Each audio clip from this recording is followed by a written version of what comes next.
انتہائی واجب الاحترام حضرات علماء کرام، طلباء عظام او د مسلک اهل سنت والجماعت سره تعلق لرونکو د دغه علاقې ډیرو غیرتمندو په دین مینو مسلمانانو ورونو،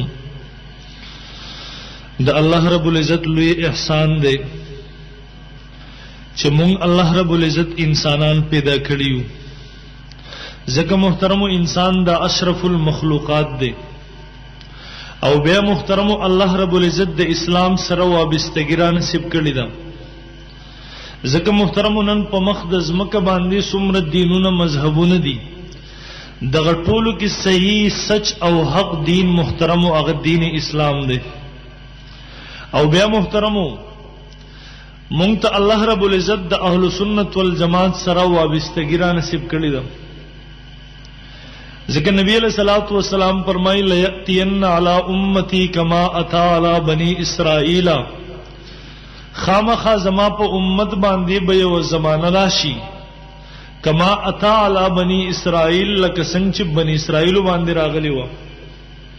حذو النال بالنال، زما د امت دغه ډلم او دغه بنی اسرائیل بخپل منس کې دسی یو شان شي لکه حذو النال بالنال، د یو انسان د دوخ په پیزار، یو انسان د یویخ په پیزار لسم نمبر دی، د بلخ په ام لسم نمبر لګیږي، د یو انسان د یویخ په پیزار اتم نمبر لګیږي، د بلم اتم نمبر لګیږي.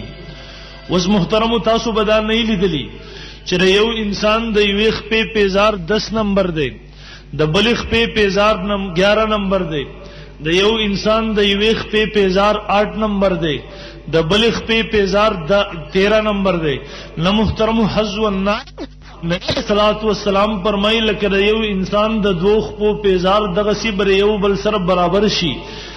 نبی علیہ الصلوۃ والسلام مخ کی پتور د مثال وا فرمایي حتی ان کان منهم من اتا امه علانیہ، تر دې پوری چې بن اسرائیلو کې که یو بدبخت د خپل مور سره اعلانیه تور خکاره تور کلاو زنا کړي و، لکان فی امتی من یصنع ذلک، زما امت کې هم یو بدبخت راشي، یو شقی القلب راشي چې هغه هم د خپل مور سره اعلانیه او کلاو خکاره زنا وکي. و ان بنی اسرائیل تفرقت علی 72 ملة، نبی علیہ الصلوۃ والسلام فرمایي بنی اسرائیل دواوی اډلو کې تقسیم شوی او زما امت بدری او اډلو کې تقسیم شي. كلهم في النار الا ملة واحده، دغه ټول جهنميان دي الا ملة واحده مگر یو اډل. صحابه تپوس کوي د الله رسول دغه یو اډل سوق دا دغه نجات مندون کې جنت تتلون کې ډله کم یو ده. نبی علیہ الصلوۃ والسلام مختصر الفاظو کې هغه مونږ ته راخی. نبی علیہ الصلوۃ والسلام مختصر الفاظو کې داغه پہچان کوي مونږ ته. نبی علیہ الصلوۃ والسلام فرمای ما انا علیہ و اصحابی، تاسو بیا وګورئ چې کم خلق کم ډله په هغه لار باندې تک کوي، کم ډلې او کم قافلې هغه لار خپل کړي د لارې د سفر د پاره چې په کم باندې زروانیم زما صحابه روان دي. تاسو پوه شئ چې دغه ډله دا نجات مندون کی محترم ناجی ډله ده. او محترمو علماء کرام لکه امام سیوطی صاحب رحم الله یا نور مفسرین خپل تفاسیرو کې په صراحت سره نقل کړي هم اهل سنت والجماعت، هغه اهل سنت والجماعت دي. امام قرطبی رحم الله دغه حدیث نقل کړي الیوم اکملت لکم دینکم واتممت علیکم نعمتی دلان دی. امام قرطبی رحم الله تفصیل سره بحث کړي. به امام قرطبی رحم الله فرمایي مخ کی به یو نبی الله رب العزت د یو خاص علاقه محدود زمانه د پاره راولېګو، بیا چې بکله د نبی د دنیا نتلو الله رب العزت بر د په ځای باندې بل نبی راولېګو. خود نبی علیہ الصلوۃ والسلام آخری نبی دی، دین کامل شو. د نبی علیہ الصلوۃ والسلام نرسا وحی ناراضی، د نبی علیہ الصلوۃ والسلام نرسا نبوت سلسله ختم شوا. امام قرطبی رحم الله فرمایي مخ کی چې یو نبی لاړو الله ببل نبی را لېګو. نبی علیہ الصلوۃ والسلام د ختم نبوت په صدقه کې الله رب العزت دی امت له اجتهاد نعمت ورکو.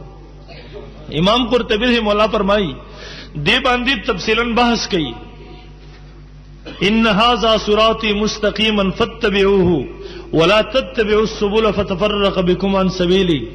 امام قرطبی رحم الله حدیث نقل کوي بیا دا غي لاندې فرمایي دی امت کی دریو یا مډل ولی زیات شوا مخ کی امتونو کی 72 ډلې وی دعا ویاوي دی امت کی دریو یا مډل ولی رااله د کم طرف رااله. امام قرطبی رحم الله د ارشاد مطلب او خلاصه داله.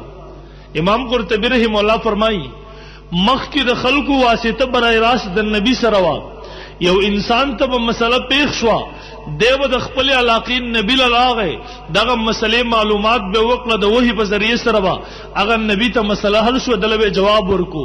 مخ کی اجتهاد هم نو مجتهدین هم نو د دیر وجنه د مجتهد دشمنان هم نو دی امت له الله رب العزت د ختم نبوت په صدقه کې نعمت د اجتهاد ورکو د دی وجنه د مجتهدین او دشمنان هم د امت کې رااله.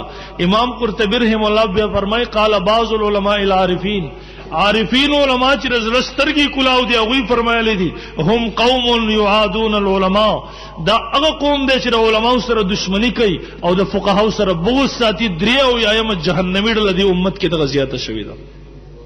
او نن محترمو دی باندې که انسان سوچ وکي فقهای کرام دا د دین اسلام محافظ ډله ده.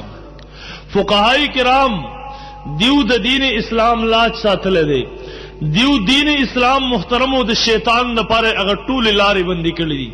نن خو محترمو دوړلې لګیا دي چې په فقهای کرامو باندې امت بدزنه کی د فقهاو په نظر کې د فقهاو والا دغه کړی د فقهاو والا دغه ډله محترمو دا مشکوک وګرځي د امت تعلق ختم شره دینا.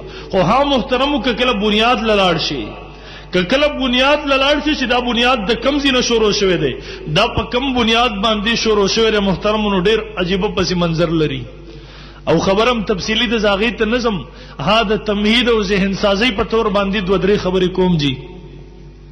تاسو وګورئ جی د مسلمان او د اسلام او د عیسایت یو جنگ شروع خپل کی